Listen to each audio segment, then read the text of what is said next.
Okay, so for this module, it is module 11, objective 1, identifying logarithmic models.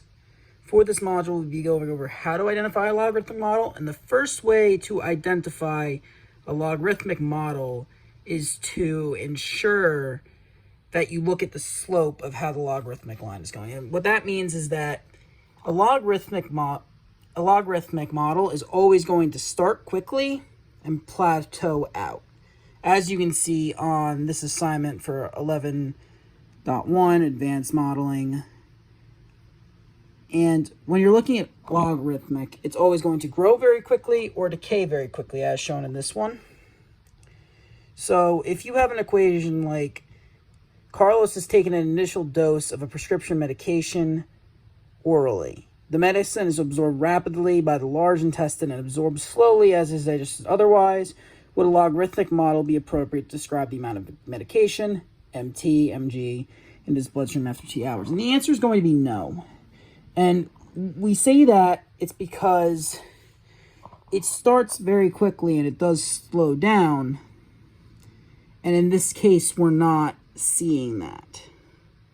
We are seeing it start very quickly in, I believe it is the, okay, so it goes through the large intestine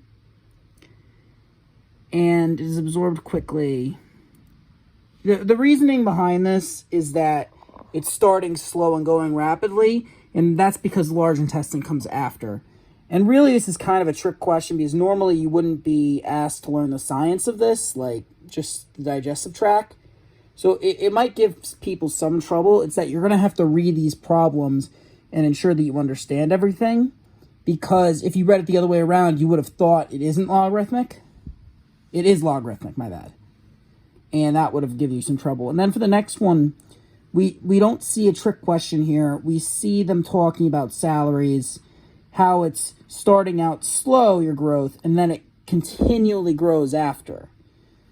And that's because, like, in this case, we're looking at a job where your salary is going to go up the higher you go through the company. And as you rise, you're going to grow faster if you rise, of course. And then we're also going to look at a pandemic, which is very fitting.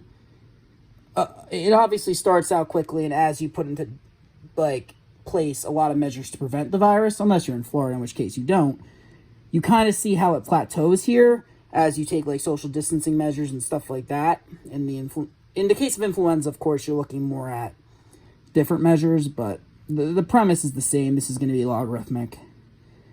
And then finally, a sigmoidal curve is going to be different than logarithmic, and you don't really see this as much. All you have to remember for this one is that if it's sigmoidal, it's not going to be logarithmic.